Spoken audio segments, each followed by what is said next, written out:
vamos a derivar la fórmula de la velocidad para una onda transversa con el primer método. Entonces supongamos que aquí tenemos una cuerda que está tensa así en equilibrio. Vamos a considerar la masa per se de la cuerda. Vamos a decir que aquí en equilibrio la tensión que tiene va a ser F. Y esta es la tensión que tiene y solo la tiene en X. Luego vamos a aplicar una fuerza, vamos a hacer esto. Entonces la fuerza la estamos aplicando en dirección de Y. Entonces vamos a tener algo como esto. Esta es la parte de la cuerda que ya se empezó a mover y esta es la que todavía no se ha movido. Entonces aquí tenemos nuestra fuerza en Y, F sub Y, y tenemos, digamos, un componente en la fuerza que es la tensión. La fuerza en X es la tensión, esto es F. Bueno, aquí el vector resultante, digamos, sería algo así. F no cambia porque, o sea, la tensión de la cuerda en X no está cambiando, la tensión no está cambiando. O sea, no hay un movimiento en X. Y vamos a regresar a esto, vamos a estar cambiando entre fuerza, velocidad, masa y así regresando. Entonces, tenemos este punto de división entre la parte de la cuerda que ya se empezó a mover y la que no se ha movido. Vamos a llamarle el punto P. Tenemos la velocidad a la que va avanzando la onda, la velocidad con la que avanza la onda. Esa es velocidad V y es la que vamos a tratar de encontrar. Y conforme se está moviendo la onda, eso quiere decir que el punto de división entre lo que se mueve y lo que no se ha movido va avanzando a la misma velocidad. Entonces la velocidad del punto P es V. V sub P es V. También tenemos las partículas. O sea, como estamos hablando de una onda transversa, aquí al inicio, estamos viendo que las partículas se mueven en Y. Entonces aquí hay velocidad sub Y. Velocidad sub Y en el componente en Y. No es esta velocidad, no, es nada más la velocidad en el componente en Y. Ok, entonces, vamos a hablar del impulso y momentum transversos. El impulso es fuerza por tiempo, entonces sería F sub Y por tiempo. Esto es igual a el cambio en el momentum en Y. Ahora, ¿cuál es el cambio en el momentum?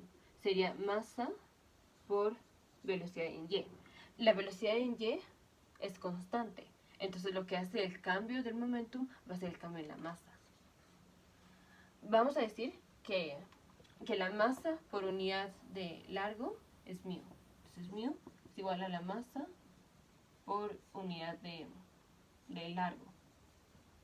Entonces, la masa aquí va aumentando, o sea, conforme el tiempo pasa, hay más cuerda que se va moviendo, entonces hay más partículas que entran en movimiento. Entonces, es la masa la que va cambiando, no la velocidad como lo hemos visto en otros videos.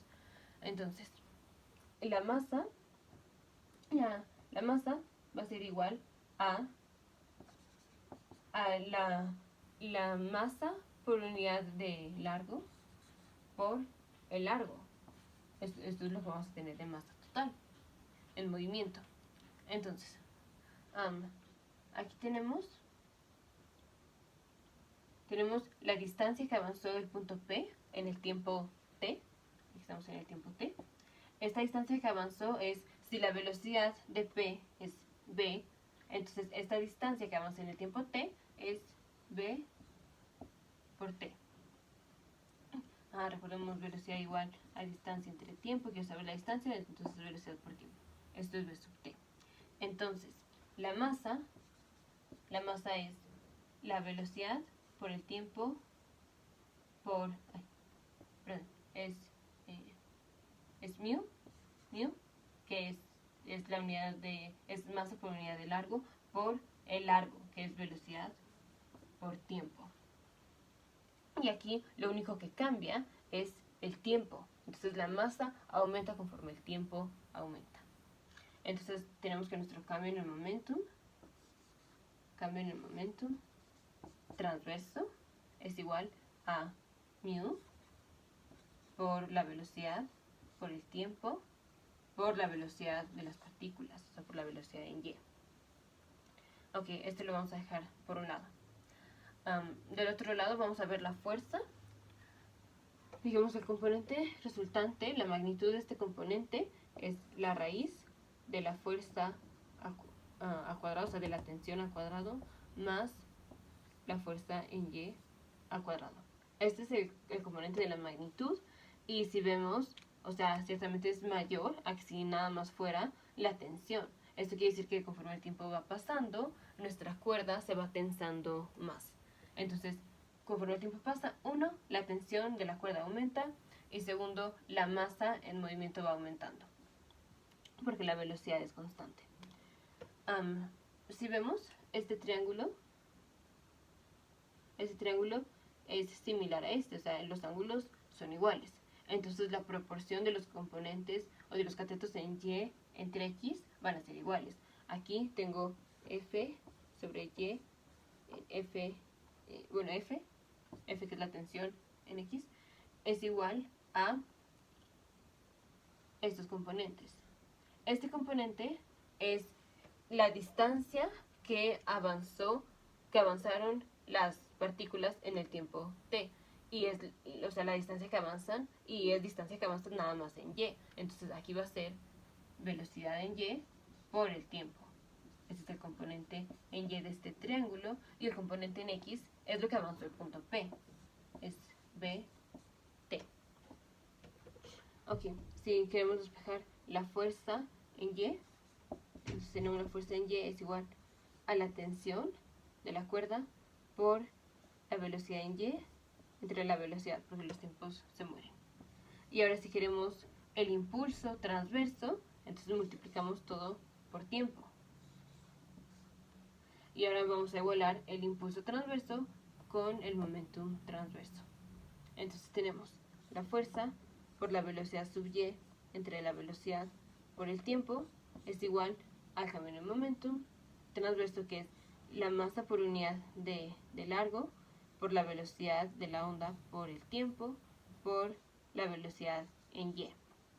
Entonces podemos matar los tiempos, matamos las velocidades en y nos queda que la tensión es igual a la masa por unidad de largo por la velocidad al cuadrado.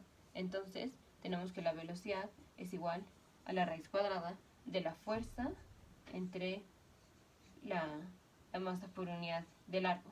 Entonces esta es la fórmula de la velocidad de una onda transversa, y aquí no depende ni de la frecuencia ni de la velocidad de las partículas en y, ni de la amplitud ni del tiempo. Lo único que hace que la velocidad cambie es la fuerza, que es la tensión original, y la masa por unidad de largo, que estos dos son constantes. Entonces la velocidad va a ser constante.